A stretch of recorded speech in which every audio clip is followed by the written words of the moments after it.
Hello students, today we are going to discuss about the main processes involved in the sexual reproduction.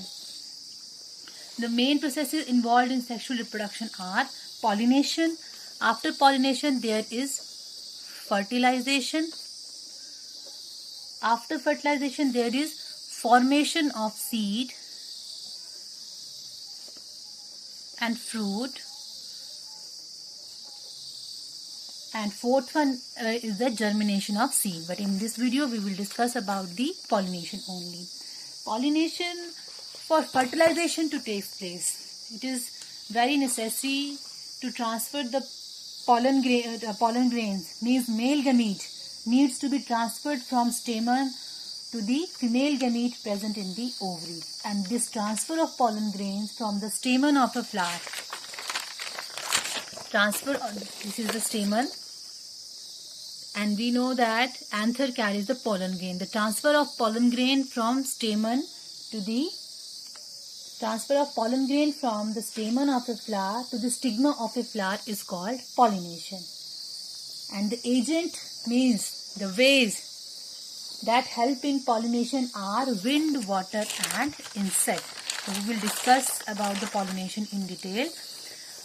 Pollination can occur in two ways: self-pollination and cross-pollination. So first of all we will discuss the self-pollination. As the name indicates, when the pollen grains from the anther of a flower are transferred to the stigma of the same flower or another flower on the same plant, it is called self-pollination. You can understand self-pollination with the help of this diagram. This is structure of a flower, and this flower has both the sexes, means stamen as well as pistil.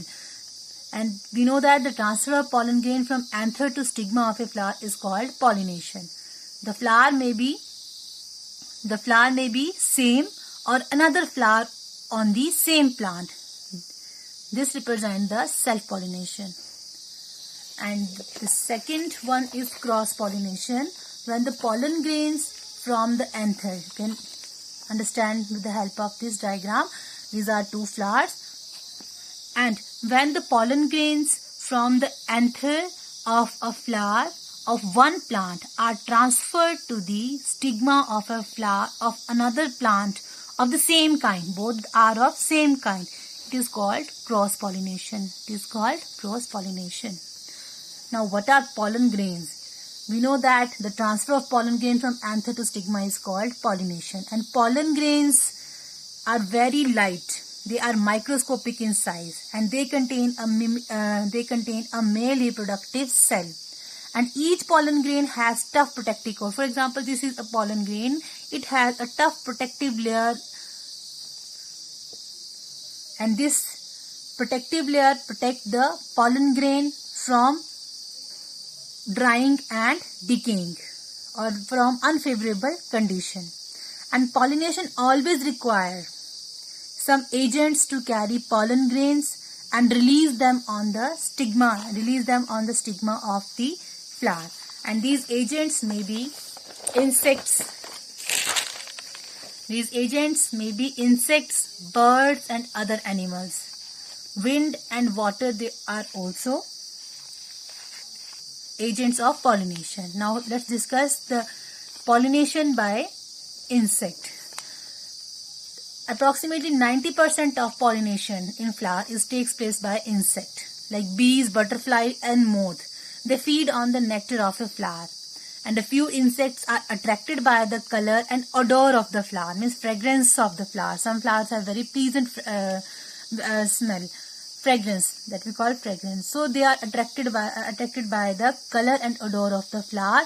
And when these insects visit the flower, the pollen grains from the anther stick to their bodies, because the insects have a very tiny hairs on their body, and these pollen grains stick to their bodies. And when these insects sit on another flower, these pollen grains are rubbed off, causing pollination, means they are released by the insect on the other flower, and they cause pollination. The flower pollinated by insects, they have special features, means they are generally large in size, they are brightly colored to attract the insect, and they are sweet scented, they have sweet fragrance. And some flowers contain nectar also, as honeybees visit the flower to suck the nectar that help in the formation of honey. Now the second agent is pollination by wind. Wind is also a pollinating agent, and wind pollinated flower have special structures, means their anthers are situated at a higher level. Means this is a flower, for example this is a flower, their anthers, they are situated at a higher level than the petal. These are the petals, we can generally see them protruding outside the flower.